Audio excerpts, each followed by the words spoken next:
Hi, I'm Charlie. This is a video game video. I have hot breaking news. October 12th, 2021. G4, the gaming TV network that NBC Universal shut down in 2013, is coming back to cable. And I have an opinion on it.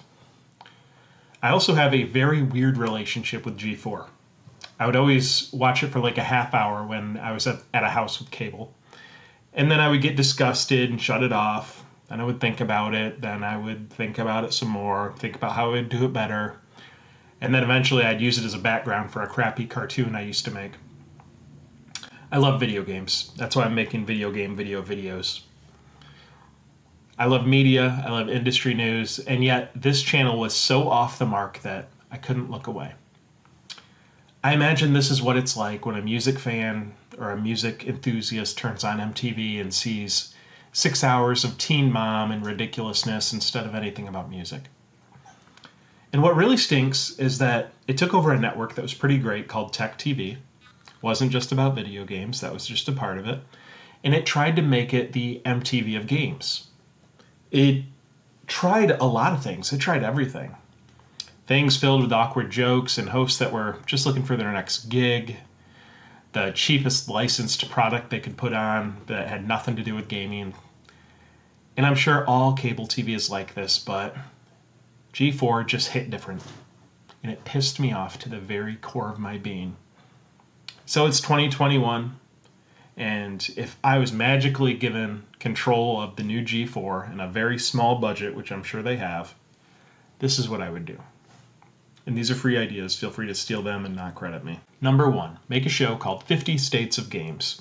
You can go state by state. Just look for what the game scene is like, what the fighting tournament scene is like. Do they have cool conventions, that sort of thing. So episode would be Michigan, what local lands are happening. You're not going to hit them all. People from Michigan would probably be mad. But you would be able to do a deep dive into what the state's about, what the regional scene is about, what games are popular, that sort of thing. Any big convention, all those packed shows, get an agreement, say, we're going to make your official video, and just make it. Everybody gets promoted, some people get paid a little bit, everybody gets featured.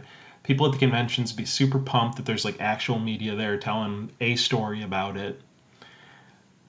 Be a great thing to do, and those conventions are always happening now that COVID has been solved. Number 3, find any credible game site.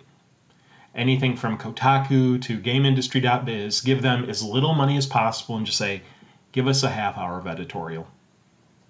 And you might not want them to do that because you'll want to get like advertising dollars from those people, like that they might be talking trash to, but just do it. And make editorial their problem, not yours. Find 3 or 4 retro game collectors that aren't complete grifters and that have a decent screen presence, or maybe someone new, and just follow them as they make a game collection. Like, here's 10 episodes, he's starting from nothing, we gave him $100, he's going to buy and resell, build something out, talk about what means something to him. This is being positioned as like an esports thing, because I think Comcast owns like an esports team in the Philadelphia Flyers, and they're like all wrapping it in together. In addition to whatever you're doing with that, find a couple people who aren't signed and just follow them as they compete in local tournaments, do highlight reels, do whatever esports people trying to get signed do. Number 6 is do an actual news show. Get some people that like actually do gaming news. Jeff Grubb. Just see if he'll do a weekly show. See if they'll do a daily 10-minute show. It doesn't have to be from a studio. It can be from their house. Dressed up a little bit with some graphics, you're good to go. Make a retrospective on every single console, starting with the Magnavox Odyssey, going all the way to the PS5 and Xbox Series S. You don't have to be super huge dives if there's not a ton of material, but just say you got it covered, and we're building something new. And this will be our couple segment episode on the Magnavox Odyssey, the Atari Jaguar, why it did well, why it didn't do well. Since the old G4 loved gaming jokes and booth babes, make like a Last Comic Standing, or whatever the booth babe equivalent is for cosplay. And just, we're going to judge, and someone's going to win, and they'll win their own G4 show. And we'll pay them 50 grand or something to make us that show. I don't know why this never happened. I think I saw like some segments, but they never made a show. Just do Trading Spaces Gaming Edition. 2 people They might know each other, they might not. They get each other's game rooms and they get a couple grand and try to hit the mark. Maybe they'll hit it, maybe they won't. Drama. Call it Trading Spaces Gaming Edition. I'm sure TLC would take some money for me to do that. Half hours do not work for this audience. That's as close as you can get to YouTube, and some of these bigger things make them multiple segments. Sometimes you run them in a row, sometimes you don't. Have a playlist that shows up, and maybe one day of the week you pick what plays. I don't know who would be interested in that because everybody's getting everything from the internet, but it would separate yourself. It would turn it into something where the viewers have some type of authorship. And it would just make it different than wanting to be on TV. And finally, overall, just make it authentic, unexpected, and relevant.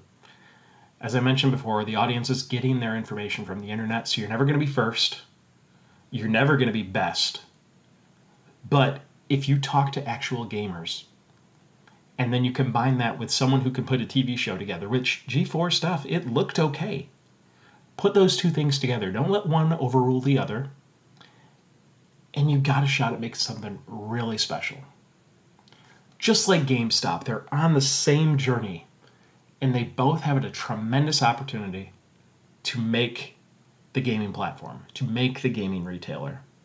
They definitely should not work together, but there's an opportunity for both of them to take gaming to the next level instead of just strip mining it because venture capital is available.